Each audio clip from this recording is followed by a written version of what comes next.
Good afternoon, everyone. It is Kinetic Chaos Podcast number 44. We're coming to you on Sunday, as you can tell, because you're watching us right now. Because Wes and I are both old, and on Thursday, our backs were wrecked. So we had to cut it. We had to kill it. So today we are enjoying a nice Bloody Mary, even in the Oregon State mug. The fact that they got with Seahawks. Yes, what and I that? did that completely on purpose about? too. I told Kim, I said, "Hey, we're gonna get that for Wes," and because he hates the Seahawks, so that's why I did that. And I was hoping that you would appreciate that, Wes, and I see that you do. I like the inside little gag there. It's nice. Exactly. So I'm trying to bring the feed up here, and then we will go live as soon as we continue or get these buttons to respond. Yeah, there we go. Well, regardless, we can hit play here in just 1 second. So, you ready? Yeah, is it not coming up? It will. It has to tell me that we're live. This is again. Oh, there's Derek. Hey everyone, wave at Derek. He's going to pick up dog poop. The most fun thing any 12-year-old can do. You want me to see if it's rolling? Yeah, double check it real quick. It's odd. Not showing me that it is. There's Bronx.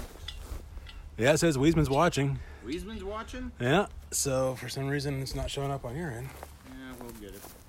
Let's see here. Okay, well, we're going to start the show real quick as soon as my iPad decides to respond to my fingers. Apps open. No, actually, they say not to do. I read a thing the other day.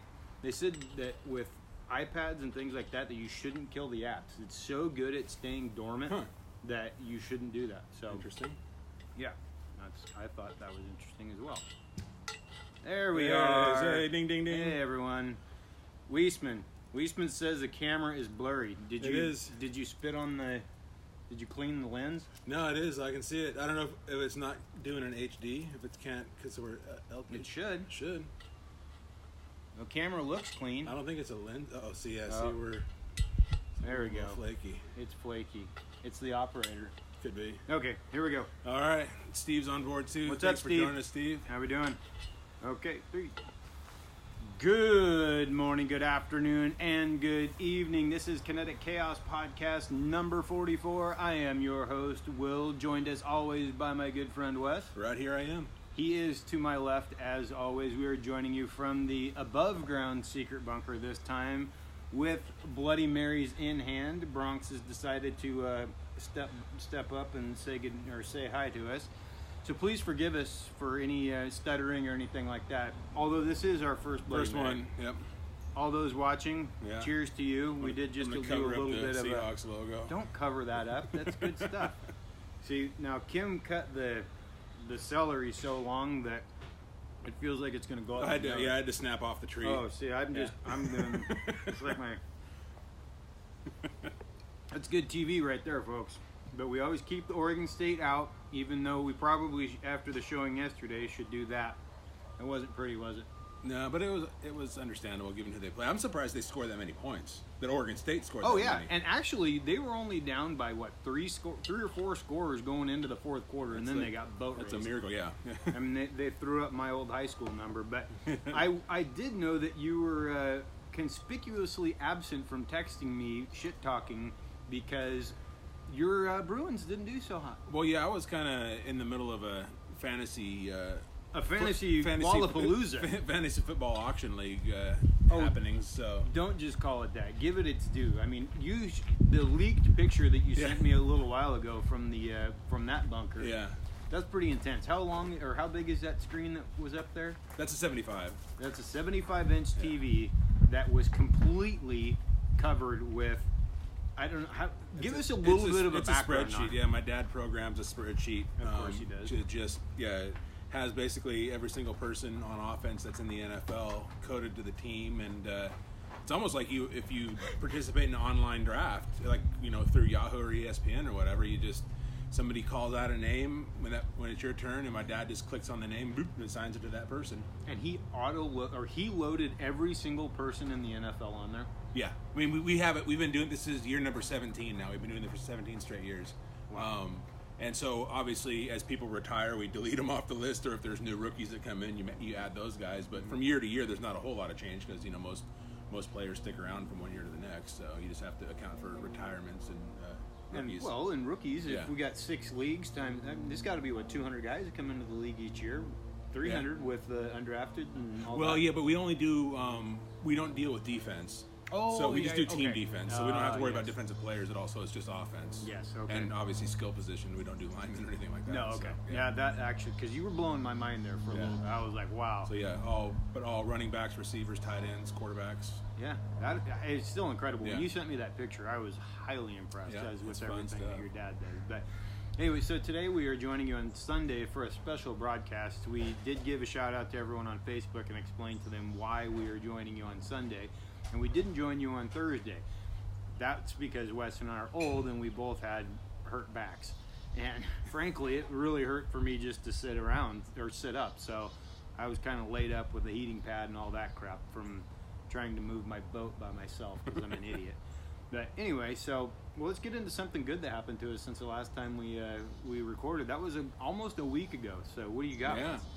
Good thing is that I am in the midst of a 3-day weekend and staring down the barrel of a 4-day weekend coming up. So I'm enjoying this. Lots of days off all clumped together here. Yeah. Very So nice. you're going 3, 2, 4. Is that how it goes? Well, I had a 3-day weekend this weekend, and then I work 2 days, and then I have a 4-day weekend. Yeah. So that's how it should be every weekend, I think. Absolutely, because that's completely inverse of how it usually works, right? Mm-hmm. It's usually 2 on, and you work 5. So. Yep. Well, for me, I got to say that I'm in the midst of lots of fun gatherings at the house and getting together with family. Yesterday was opening day of college football, which was huge for me. I don't watch TV all year in fact, I didn't get TV until 2 days ago here at the house because I don't really care. We got Netflix and all that crap. But yesterday had my uncle or 2 of my uncles come over. My folks came over. We barbecued. We did all that. Today we got you and I are doing the podcast, enjoying Bloody Marys. And then Tia and the kids are coming over in a little while. We got some tri-tip.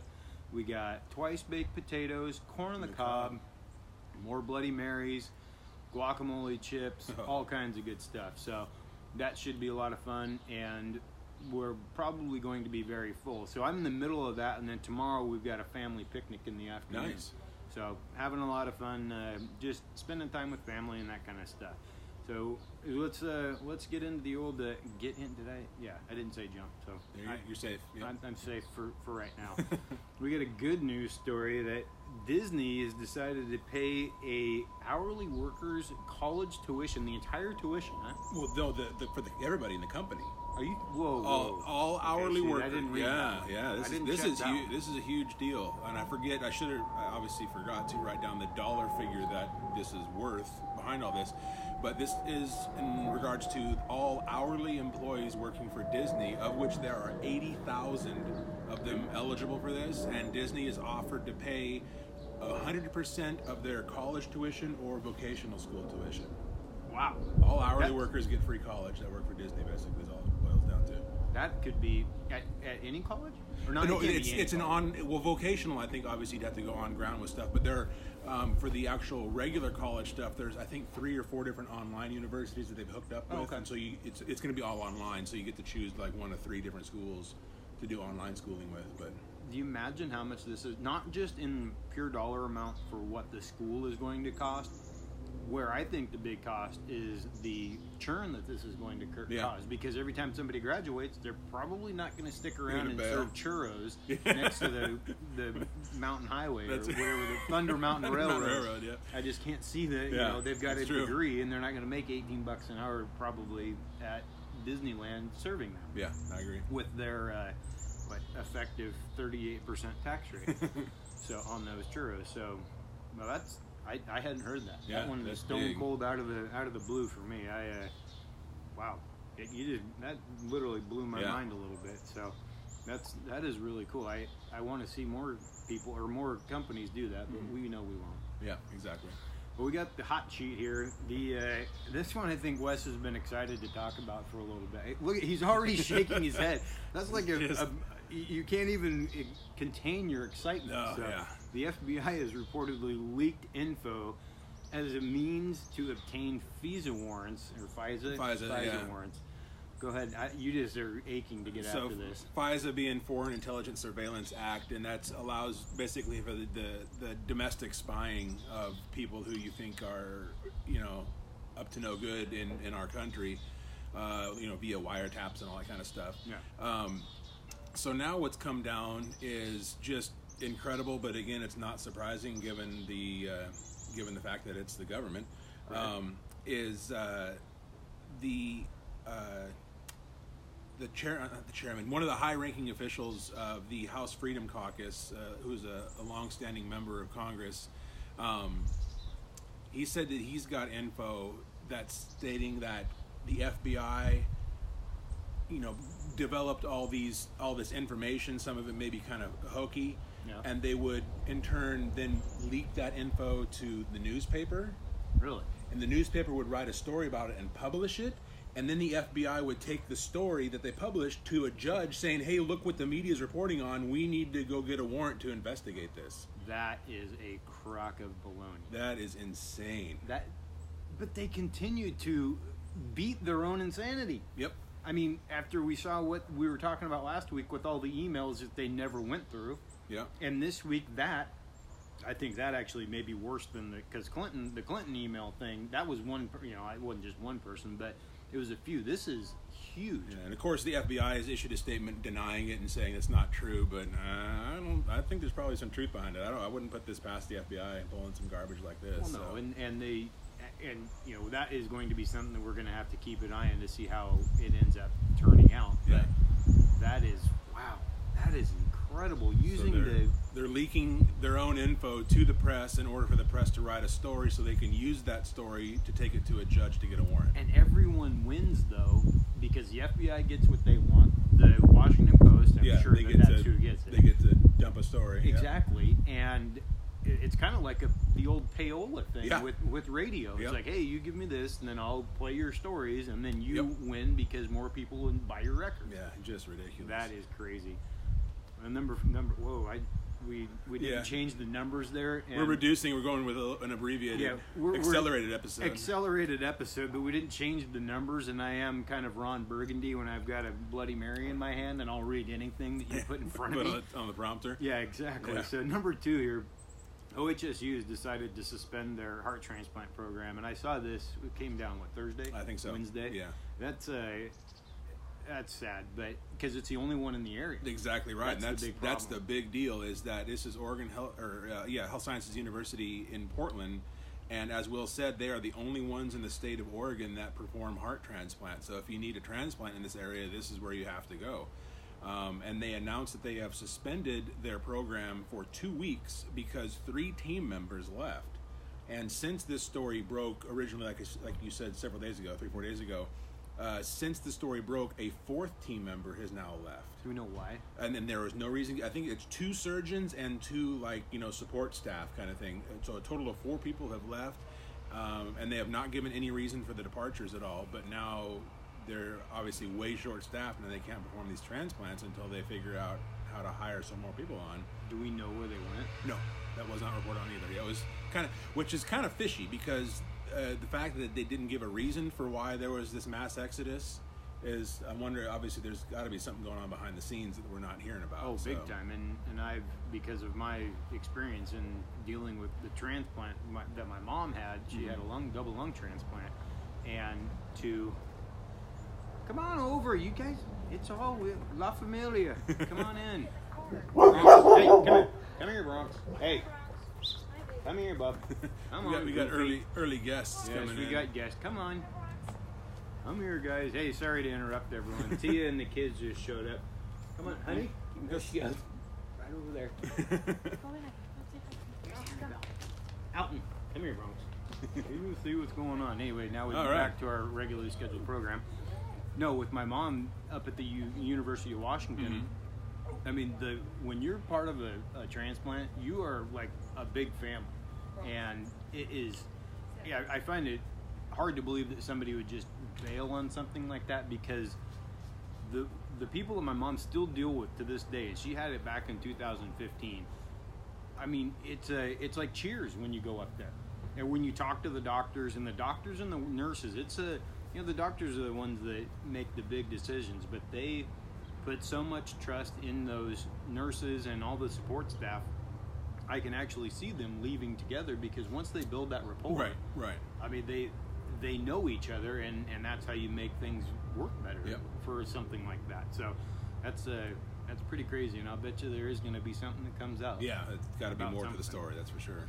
Well, we've got number 3 here, or number 5 as it says on my screen, and those that are watching on Facebook, it looks like we're having some issues with the feed. We're going to be working that out this week as we head into Thursday. We've got some big plans coming up for Thursday for you guys, and I got to have this fixed because we cannot continue to have these feeds jam up like this. But number 3 in the hot sheet, we've got Vegas taking out Seattle as the hottest housing market in the nation. So this could be a good and a bad thing because we're talking bubble time here with this kind of big expansion and increase in prices. So for the last 21 months in a row, Seattle was the fastest growing housing market in the nation. That is to say, fastest rising home prices in the nation for 21 months straight. And now Vegas has just taken them out as being the fastest rising home prices. So last month, and this is a month-to-month deal is what they work on. Last month, the home prices in Vegas were up 13%. Seattle at 12.8%, and just for information purposes to round out the top 5, the San Francisco was 10.7%, Denver 8.3%, and LA 7.4%. So it's all basically West Coast. LA, Denver, and then 3 Californias. So 2 Californias and a Washington. So it's all these huge house prices increases all west of the Rockies, basically. And that's, like you said, we're talking big time bubble. And I know that there are people that would argue that point with me, but what goes up must come down. And those type of double-digit gains this late into a market curve, saying that you had 2000, and then where everything dropped. Okay, and then we started to work ourselves back. But in 2003. I was selling houses for $110,000, $120,000. Then we moved to 2006, maybe 2002, 2003. Then we moved to 2005, 6. We're up to 300. Our median was, I think, in 2007, 258,000. Now we've blown past 350. But we've gone over what the different loan products are and all these things that. They rely on that and on this appreciation, but it can't continue, and especially as we watch the interest rates continue to rise. Yeah. And those interest rates are going to have a direct impact on these big time increases in the price. So. And just a side note, what I find interesting is obviously it is like I agree with you. These kind of increases are scary because it's not sustainable. No, not at all. But as a side story, I do find it interesting that the top 5 housing markets are all west of the Rockies. So that's kind of interesting that this is the hot areas out west, not in the Midwest or East. So. We have everything to that is in terms of recreation. Because our weather's better. And good, we say weather is better. That's no tornadoes and no humidity, no bugs that can carry your ass off. Basically, all you got is the earthquake issue in California, but all the other weather garbage is not. Out here. And earthquakes aren't occurring nearly as often as hurricanes and tornadoes and that kind of crap that happen on a yearly basis. Yep. I mean, we're gonna have the big one, and we're all gonna go sliding into the Pacific someday, but it's not like that's happening every day. Yeah. So. Well, let's jump into the. Damn it! Sorry, I'm almost done with my. No, I'm about 3/4 of the way through my Bloody Mary. So that I have one drink a month, so it's not like I can drink very much. But we flashback follow up here. We've got President has caved and relowered the flag, and when this came out on Wednesday. I think it was Wednesday. You're right. Yeah. I chuckled to myself because I think I sent you. We talked about it. Yeah. I mean, in our 7,000 message thread, but I knew you were just tickled pink about this. So we had talked about this last time. Is that federal code states you're supposed to lower the flag for 2 days when a dignitary dies, but protocol has always been that you leave it lowered for the entire roughly week until the funeral, and that's always been the case.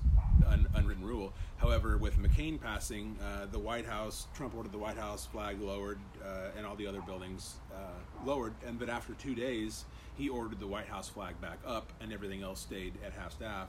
And he got huge blowback from, and it was almost like to the minute. Yeah. So like a lot of veterans groups, you know, he's supposedly the big pro-veteran, pro-military guy, and all the vets love him, and he got hammered by the veterans groups for doing this. Yep. And the message was received, obviously, because he reversed course and ordered the flags lowered back down again, or the flag on the White House lowered back down again to half staff until the funeral. Well, the three biggest veteran groups out there, the VFW, AMVETS, and the American Legion, Yep, all went after him, and they went, I mean, excuse the pun, guns blazing. Yep. And they, you know, and that's his core group, like you said, that votes for him. Yep. That's who he speaks to, by and large, is that group of, when it comes to his core values and make America great again and stuff like that. He's speaking to them, and it would be really interesting to be a fly on the wall. I spent, for better or worse, a lot of time in an American Legion when I was younger, and to be a fly on the wall and listen to those old vets talk about what that meant to them, and kind of what a slap in the face it is for considered an American hero in McCain to get that disrespect from the president. Right. Wow. Yeah. But it shows you what he's about. Him. Yep. And Exactly that's, right. You know, that's really sad. Well, we've got more info on in the flashback here on Hillary's private email server. This is your well that you keep going. Yeah, you love this because one. it's so intriguing in the fact that she got off on all. It's like OJ all over again. But it's like it's just there more and more There's stuff. no white Bronco. Yeah, exactly. Just maybe a Prius or something. Yeah, right. Exactly. But this more and more stuff just keeps coming out by the week here, and it's just insane. I don't know if I don't hold out any hope of anything ever actually happening. But the latest thing is that we all know by now that she had the unsecured server in the bathroom, a bathroom server in a basement somewhere, all that kind of good stuff. Exactly. And bathroom server. That's we've got something like that. Yeah. It could be a shit show. And it had come out through the investigation back when Comey was still running the show, and he even admitted it, that foreign entities did hack their way into the server, but then they just kind of left it at that and let it drop, and obviously never pursued charges or anything like that, so they got away with it. And now what has come out, which is just incredible, is that the reports are that this foreign entity, or one of the foreign entities at least, if there were more than one, but one of them was China that hacked their way into the server, and in so doing, when they hacked in there, they left a little bug in there so that every email that was sent or received was like BCC'd, forwarded to China.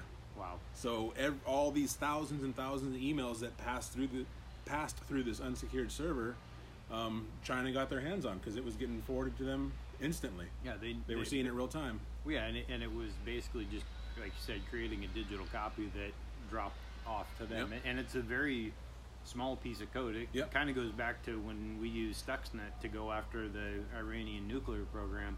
We just leave little nuggets in there, and they're little Pac-Men that they go and chew up data, and they send it off to them. And that's, you know, the fact that their actions are so deplorable I mean, we have all kinds of different words that we could use to describe them, but the arrogance that it takes to operate like this and put Americans and our interests at risk because of their arrogance. You gotta hold their feet to the fire. Absolutely right. And who knows if they will or if we will.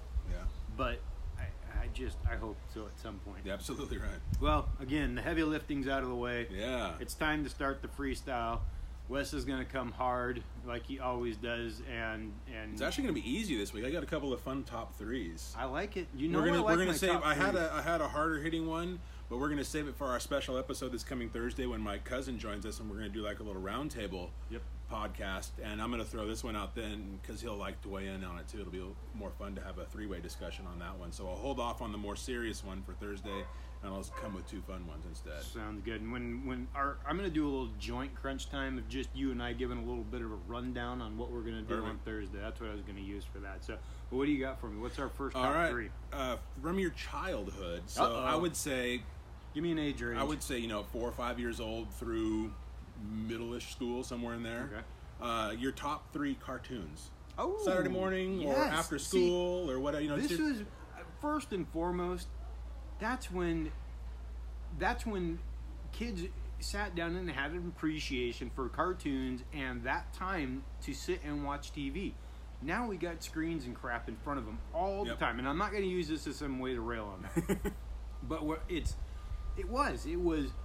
was fun. You looked forward to Saturday morning. Yep. And for me, I didn't have a lot of... When I lived on the River Road, I had basically Channel 2, if the wind was blowing correctly, would come in. Other than that, I didn't have television.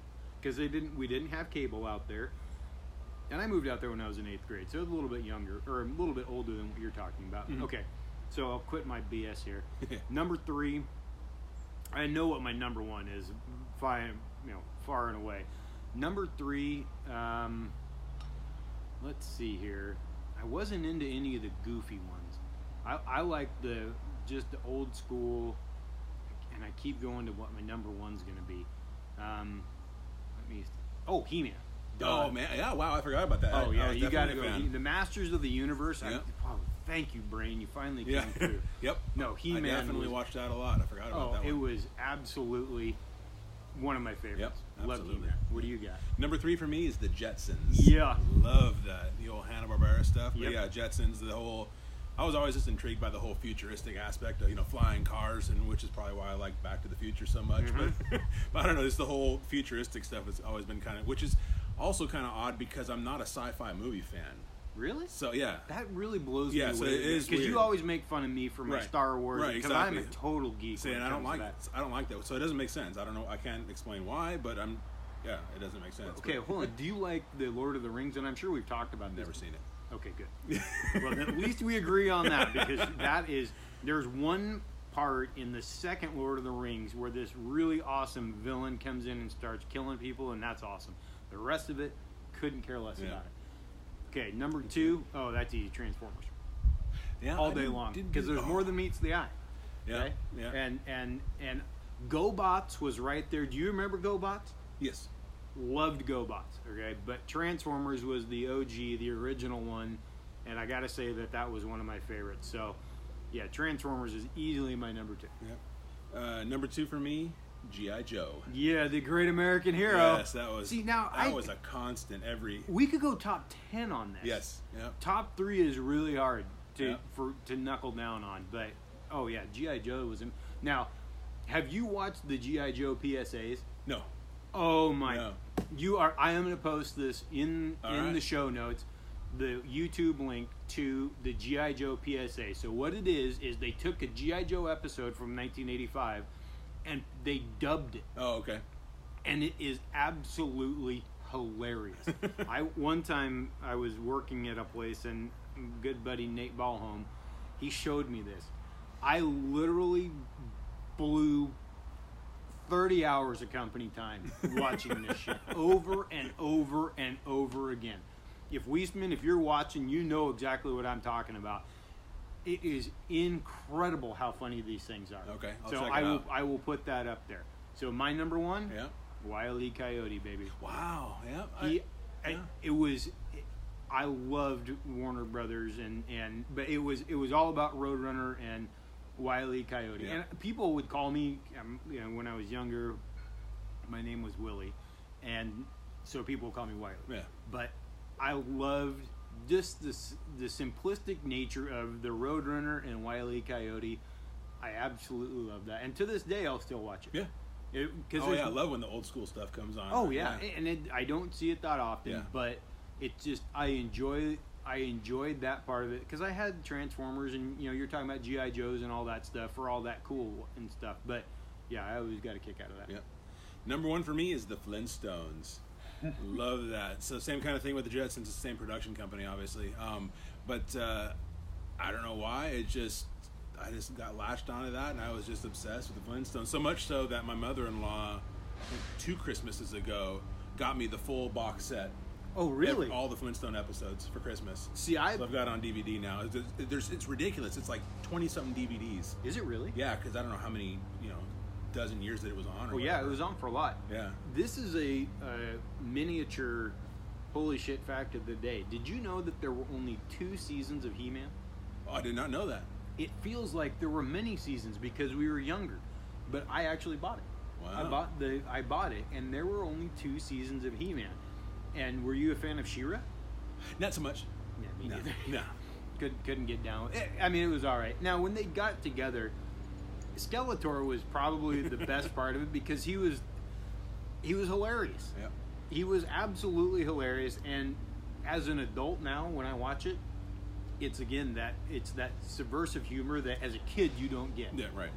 I love that stuff, and that's why I still enjoy to this day Disney movies and stuff like that, because there's, like, if you watch The Emperor's New Groove, Jones, if you're watching this or listening to this, I probably spent, as a 21-year-old, we probably watched Emperor's New Groove 30, 50 times because that David Spade and Putty from Patrick Warburton, absolutely hilarious. Yeah.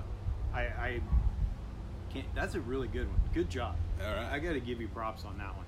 Okay, so mine, I'm gonna take a little of what we talked about with Hojo earlier, and she wanted our take on Mike Leach. I'm not gonna focus on Leach himself, but I would like to know what this is college football, because that's all that's been in my mind all day. Well, yesterday too. Top 3 most interesting, not best, college football programs in the nation. And when I say interesting, I mean shit show, the whole works, may even not like them. That's a good one. Which ones drive you crazy? I don't care what it is. Which ones pique your interest enough that you'll stop and read a story on them, even if it just drives you crazy? Wow. You want me to start? Yeah. Okay, I'm going to go number 3. I'm going to go LSU. Yeah. I think Ed Orgeron is one of the coolest coaches. He is the epitome, and my guys on Pardon My Take, Big Cat and PFT, love Ed. He is the epitome of a college football coach to the core. He talks like this, and he's got a Cajun accent. He actually coached USC a few years ago when, what's his name, the knucklehead? You got Lane Kiffin. Yeah. When he got 86, Ed Orgeron stepped in. But he is embodiment of college football in the SEC. Tough, gritty, all of the superlatives that don't mean anything. Yeah. He is that guy, and that program, LSU, Death Valley, Saturday night. I mean, it's a not much better viewing experience as a college football fan, in my opinion. I can't get over it, and I want to take my, Brandon's not as big into college football, but I think he would really get into the whole party aspect and the food and everything, because an SEC football game is not like, I love my Beavers and I love tailgating there and stuff like that. This is like, the Beavers are a Fiat and the SEC is a Lambo. Yeah. Okay. Yeah. I'll own my Fiat, and I appreciate my Fiat. But down there, Ole Miss, all those guys, I want to go down there and just tour it for like 2 months. Ole Miss. Ole. Ole. Sorry, we're drinking more. I love it. So you want my number 3? Mm-hmm. I'm going to say SC, because it's funny that you mentioned that, because that's what I was going to go with, because I'm a huge UCLA fan, so I hate SC, but also it's interesting to watch the absolute, over the last, X number of years, the soap opera, be it either Pete Carroll and the scandal going on there, then he runs out the door. Scandals. There's not one. Then he runs out the door before they get hammered with sanctions. And then Lane Kiffin, and then the whole Sarkisian thing with his drunk public addresses.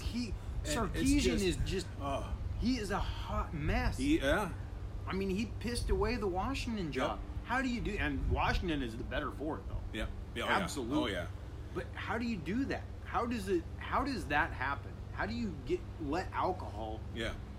I mean, I know this is a really stupid question because it answers itself, and it's completely subjective to each person. But how do you do that? How do you let two amazing jobs slip through your fingers?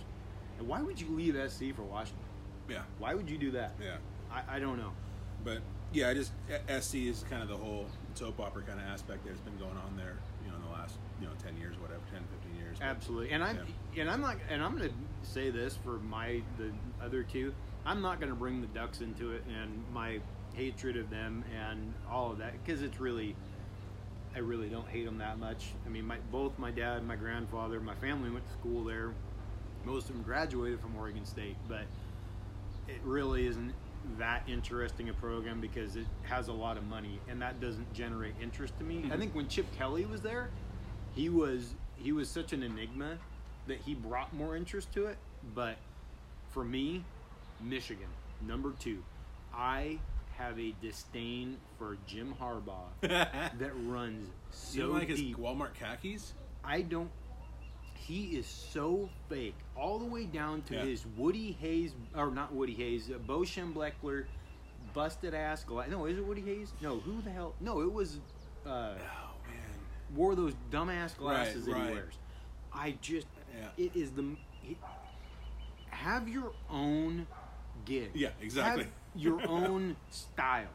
Don't sit there and try to recreate. I mean, hell, be Lloyd Carr. At least Lloyd Carr won something. May only Christmas.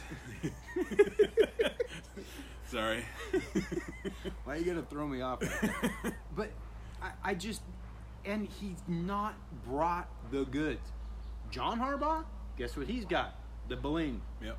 Jim Harbaugh, he's got the sing. Yeah. He's got a song, Go Blue or whatever, Maize and Blue. That's all he's got. Yep. Cannot stand it. And my Uncle Steve and I are sitting there, Uncle Dave and my folks, whatever, we're watching the game, flashing back and forth, whatnot. But Notre Dame and Michigan, can't stand either one of the teams. But it's interesting. Yeah. Yep. But I actually found myself rooting for Notre Dame, which, as we covered, I think, last week when we talked about the Beavers' win over Notre Dame and how much I love that. And Brian Kelly is a hothead, too, and motor mouth. But at least he's not Harbaugh. I mean, and I loved when Urban Meyer, we won't get into his whole disaster, but when Urban Meyer and then Michigan was there and Harbaugh just got owned by Urban Meyer, which is pretty standard because Ohio State pretty much owns Michigan. So I'm gonna cheat a little bit with my number 2, and that is to say not a specific school, but I'm gonna say intriguing wise is as a conference. That's the SEC. It's just because they're so up tempo. It's like you're watching pro level stuff. You are. Yeah. So I mean, their freshmen can. Yeah. If it wasn't for the NCAA monopolizing players and forcing them, which is amazing that they're allowed to do that. Right. Forcing kids to go to these schools rather than, I mean, Freddie Adu is 14 years old playing professional soccer. Sure. These guys are 19-year-old man beasts, and they're forced into going to a school to make that school money before they can go play pro football. Yeah. Complete BS. So no, you're fine. That's why I was going to take the easy way out on that one and just say the SEC in general, just their style of play and the caliber of players they have. I'm not a fan of any of the schools, but if they're on TV, I'll stop and watch them. Absolutely. Yeah. Any of them. All the way down to Vanderbilt. Yeah. I don't care. Yeah. They are. It is so, and I can't believe that, because you obviously program an SEC program or SEC school, excuse me, the Bloody Marys are getting better, into the national championship every year. I mean, it's a given. It's going to be one of the big SEC schools. And then usually Ohio State or somebody like that. But their level of talent across the board between those 13 schools is so far and above everyone else. It is. It's really neat to watch. And again, it's the show. You watch Clemson on a Saturday night. Unbelievable to watch those kids run down that hill. And the energy. I mean, I just got goosebumps thinking about it. Yeah, it's cool. I love it. That's something you don't get by watching the NFL. It's just there's something special about college football. I like NFL well enough, but college football, there's something extra there. So much extra because there's no money in it. Right. And I know I just kind of ranted on the kids being forced into that, but for me to be basically selfish, I want that. I mean, it really is. It's such a fun thing to be a part of and to see what it does and brings people together. And I know, when you have the Auburns and Alabamas and how much they hate each other and all that, but college football in general, I mean, when I've gone tailgating down at the Beaver games and stuff, we bring in the other teams and we all have fun and it brings people together. Yep. And there's no politics, and save for maybe the Ducks and the Beavers, I mean, I still don't really have that big. It's college football. Yeah. These are 20-year-old kids, and you guys take this shit that seriously? Exactly. It's not life and death. No, check yourself. Yeah. At the door. Yeah. Hey, so my number one, I'm going to kind of go broad. I'm going to paint a broad picture here. And football in Texas is one of the most crazy things. Now, I'm going to say that the SEC, people are addicted to their schools.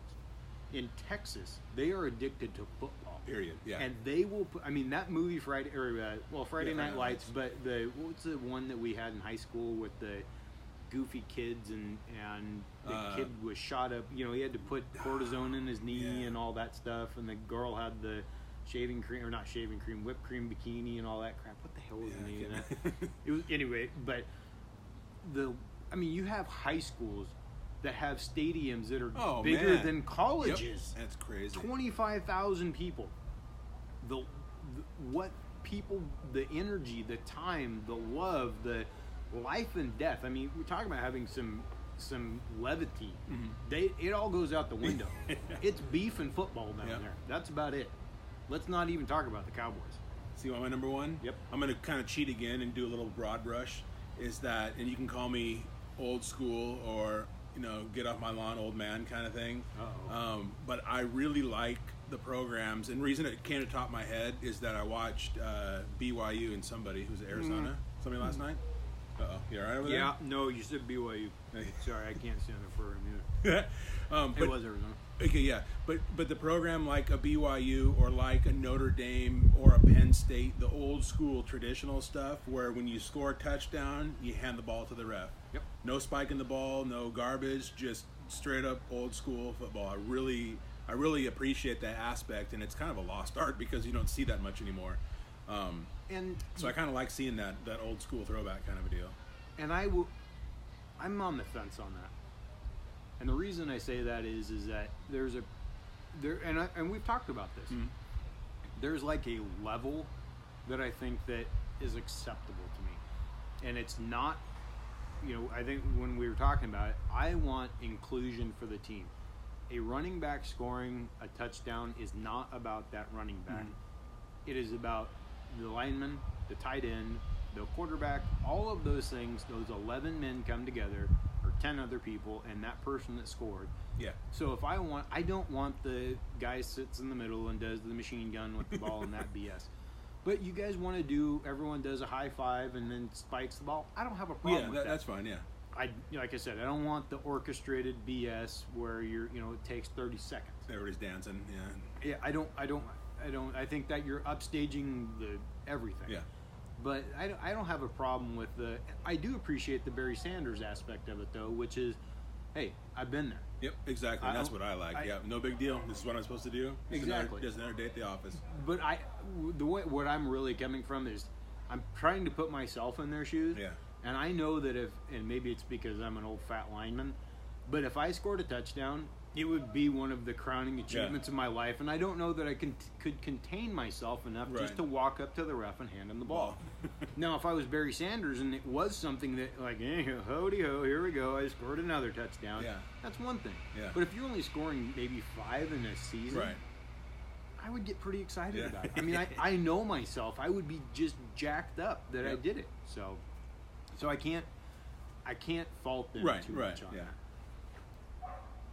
You're No, I was just gonna say, like we talked about before, though, the whole menagerie and the pomp and circumstance of the team celebration. Yeah. I don't like that. Like, you're lined up there like the Rockettes doing leg kicks and stuff like that. Hell It's no. all that kind of garbage. No, that's ridiculous. Yeah. that is out the window, and I don't have any room for that. And you usually see that's more pro than you don't see that kind of garbage in college. It's the pros that like doing that kind of stuff. So. No, but I will say, like, Ezekiel Elliott, when he jumped into the Salvation Army can, I like that. It actually brought media attention to the Salvation Army. I want that, and he got fined for it. I didn't like that. So what's your next one on the old freestyle here? Yeah, that was it. That was it? Oh, no, sorry. No, wow. Yeah. This bloody I know, man. I'm telling you. I made him stiff, and I'm not kidding. It's my other top 3, which I think we'll have fun with here. Good. It's because I'm having fun. Yeah, right. So wait till we get cooking. Yeah, I know. The barbecue's It's a back top 3, and we'll call it based on our location here in Clark County-ish area. Your top 3 day trips. Ooh. Somewhere to go just for the day. No overnighter. Just go do something for the day and come back home at night. Okay. Your top 3 day trip destinations. I'm going to let you take the first one there so I can ruminate on that for a second. Number 3 for me, and it's not because I'm a fan of the team, but it's just the atmosphere and doing it, is a Mariners game. Okay. Oh, yeah. Going to a big league, and that's a really nice venue. Safeco Field is an outstanding venue. Like I said, I don't like the Mariners, so I don't go that often, and if I do, I try to pick a team that they're playing that I like the other team, so I can root for somebody. But just the atmosphere of Safeco Field, the beautiful surrounds, if you forget that you're in Seattle and block all the other garbage out. But the stadium itself, it's cool. The atmosphere, being able to walk around with open concourses and see the field as you're cruising around, and it's just a fun day trip as a Mariners game. And I will piggyback on that, and I'll say Seattle in general. I really like Seattle because if you're going to make a day of it, you head out early, try to catch a Mariners game. Football games are out of the window because they cost so much money. Yeah. I mean, we've looked at it for the 4 of us. It's like $1,000 to go to a football game. Yeah. What middle class family can afford to spend $1,000 on an experience? We can take a plastic cup home from. When you can go to I can go to the Mariners game for under $100 for the 4 of us. Oh yeah, easy. And so, football out of it, but Pike Place is a lot of fun, and I know it's a tourist trap, but it's fun to see the guys throwing the fish, and downtown Seattle is, you don't have to take the car. You can hop on the train down in Vancouver, run up there, get dropped off next to Safeco, grab an Uber and run to downtown, or walk up there. Downtown in Seattle is awesome. You can hit Dick's, you could cruise on over to the U District, see the University of Washington campus, which is very pretty. So I will say Seattle in a nutshell, and include a Mariners game in that. And Seattle is, again, it's really well designed in terms of traveling without a car. Yeah. With the train that comes from South Center and things like that. So I'm really big on Seattle as well. What's your number 2? That's your number 3 then? You're going Seattle? That's my number 3. Number 2 is going to be Hood River, and particularly for all the U-Pick fruit stuff, we go probably at least twice, maybe sometimes 3, upwards of 4 times per year. You go there a lot of times. Yeah. A lot. We go, midsummer to do, like, cherries is a big thing. We always load up on cherries. Sometimes we'll go late summer and hit the peaches, and then peaches and pears. And then we skipped that this year. We didn't do the peaches and pears. But we're going to go back here in a couple weeks their fall harvest kind of thing, /fall harvest / Halloween deal, where they one of the farms sets up all the corn mazes and hay tractor rides, hay rides and all that kind of stuff, and the big old pyramids of hay. And you can go out there and you can still get some produce while you're out there, but then it's just kind of a fun experience. Yeah. Have you done the train up there? No. I recommend that. Okay. We did that one time. Kim and I did it for our 10-year anniversary. We stayed at Skamania Lodge, and then we ran up to, I think it's Hood River, and we caught that train. And boy, and it goes to was it Parkland? Yeah, that's right. I know I've read a lot about it. I thought about it before, but we had never actually done it. It's really nice, and we met some nice people on the way, and you stop and have a little dinner, or not dinner. You get to walk around Parkland and see whatever you want. So, I think that's a fun one. Hood River, that whole area is so beautiful in general, especially right now as we get a little bit cooler and the leaves are changing and things like that. I really like that. So Number 2 for me, I'm going to say the Willamette Valley, and I'm going a little bit farther west and going wine country. Oh, beautiful. Yeah, I didn't write that down, and that's a good call. It is. Kim and I have done that a couple of times where we have some friends, Ryan and Jillian. We did this one time with them a few years ago where they're big time wine connoisseurs, and I am not. Kim is getting better at it, but they took us around to, what did we go to, 4 or 5 wineries, and the Brooks winery was my favorite. But that whole area, I like the Willamette Valley. I grew up, my grandparents were from Kaiser, and so I spent a lot of time down there, and I like, it feels really homey to me because I had such a good time with my grandparents and whatnot. But I got to say that, and then hitting the Spirit Mountain for the buffet. There you go. The seafood buffet to top it all up. And that's what we did. We actually took this was in, it must have been 2014. Because we took our trailer down there and parked it at Spirit Mountain. Ryan and Jillian came and picked us up, hit all the wineries, and then we went back and hit the casino that night. So it's a really fun time. And they have a lot of cool things where they'll take a limo down there from Portland to make it a day trip. Yep. What's your numero dos? No, the dos was Hood River. Oh yeah. So what's your number 1? Number 1 is whitewater rafting. Yeah, I knew you were so gonna much say that. fun. Yeah, it's a kick in the pants. It doesn't take very long. I mean, in terms of you're out on the water for 5-6 hours, but the time just flies by because you're just having a blast the whole time. Well, and you think that going to the Deschutes is kind of a long ways away and things like that, but when you really break it down, it takes you 2 hours to get there. Yeah, basically 2 hours right on the nose from here. Yep. So it's it's a hell of a good time, and I've only done it one time. That was in '96 when I graduated with my friend Kelly. It was, absolutely one of the most fun things. I've done several rivers though, and I really enjoy that kind of stuff. So it was that's a lot of fun. Yeah, I think we'll have to do that this coming summer. I think for this Chaos this is Platinum going to be a Moms KCP excursion. retreat. Yeah. We keep racking up these things that we want to do as retreats. I think we just want to go on vacation a whole bunch. Permanently. Exactly. Yeah. So for me, I'm going to say this is something that goes back many years for Kim and I. Her mom started us on this shit. Well, they were doing it before my time, before I started or was with the family, and that's a day trip to Cannon Beach. Yeah. You're not having to spend $300 a night for a hotel. Yeah. It's only 90 minutes away. You can leave. We can leave here, and from here it's probably 100 minutes, an hour and 40 minutes or 20 minutes, but it's 40 minutes. But no, it's easy to get down there. Great parking. It's all centralized. Yeah. You can get your shopping. You can get your seafood. You can get your candy. You can get your beach, and then you can get seaside for all the tourist traps, all in a day. Yep. You leave at 8 o'clock in the morning. You're back by 9 o'clock at night. Yep. And you haven't spent that much money because as long as you're not staying overnight there, you can really save some money. Oh yeah, that's big time. So that would be my number 1. Cool. What's your number 1? Was that whitewater rafting? Here we go. Man alive. Okay, so my next for the old freestyle here is, and I don't think I've done this one yet, but your top tailgate food. Oh, just one food? No, top 3. Top 3. Okay. Your top 3 tailgate. When you're not talking at home, not here, when you're actually at a game somewhere, what is your top 3 tailgate food? Number 3, I would say anything dip related, like a chili cheese or chips and salsa or something like that. Just one of the people at our draft day party yesterday did something I never had before. It's really good.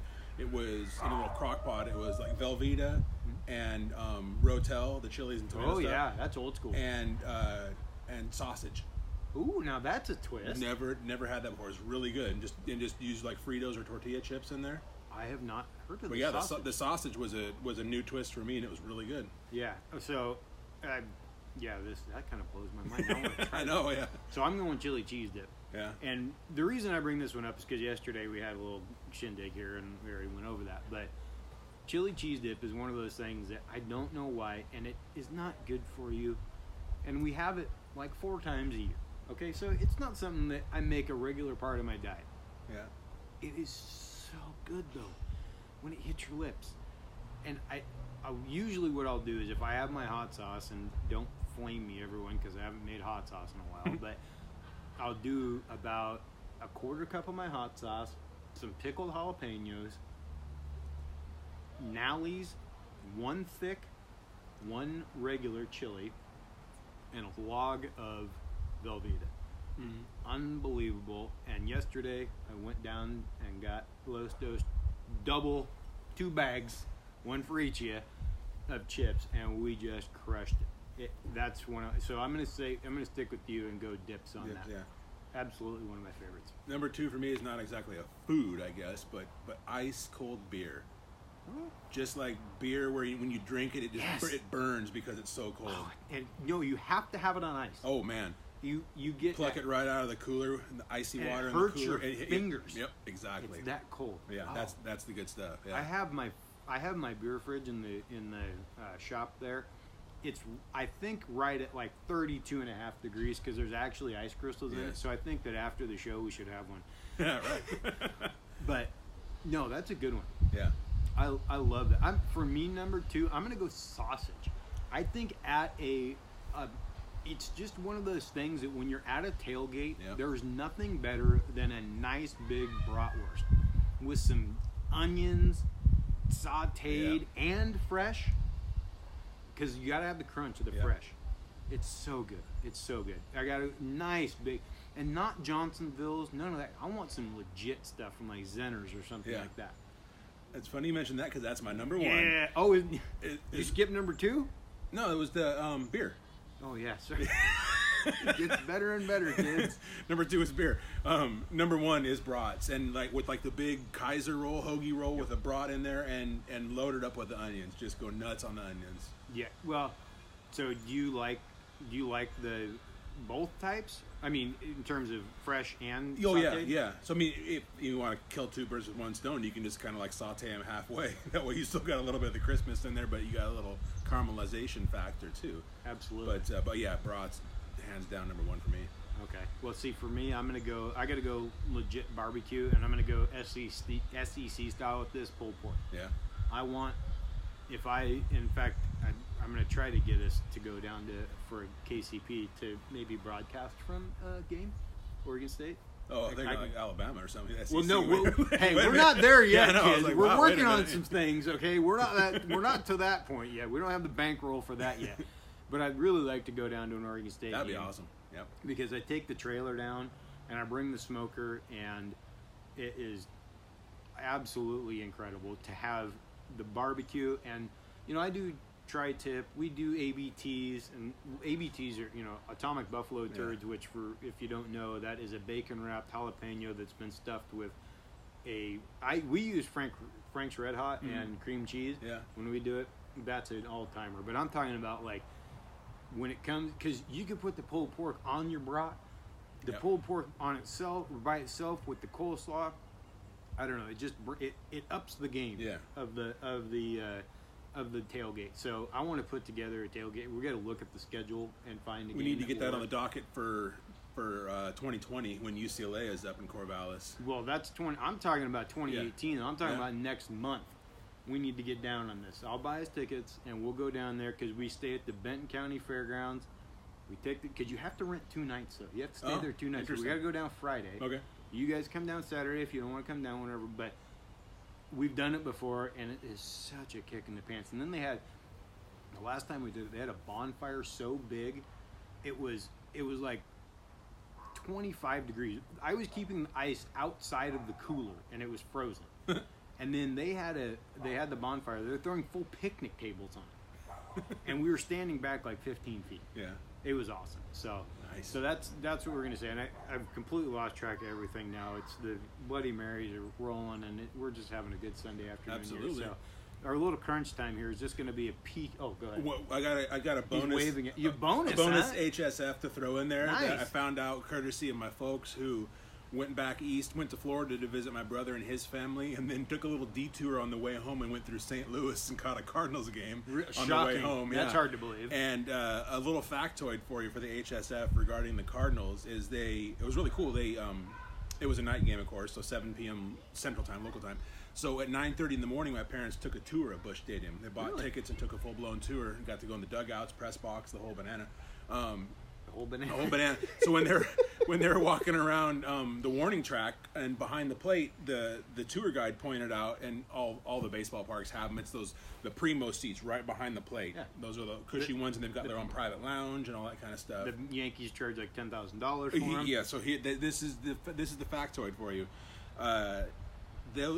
Is that at Busch Stadium where the Cardinals play, one seat is $14,000 for the year. Oh, that's it? What, $14,000 for a year, and you have to sign a 10-year contract. Oh, damn! $140K commitment for one seat. Wow! And that's for every game, right? Yeah. It's season tickets. So yeah, $14K for the year, signing a 10-year contract. So you got to lay out $140K, and there's a waiting list. Are you kidding me? How many of these do they have? Quite a few. I would venture to say 100-ish, maybe. Are there any is there any food involved in this? Yeah, all you can eat and drink.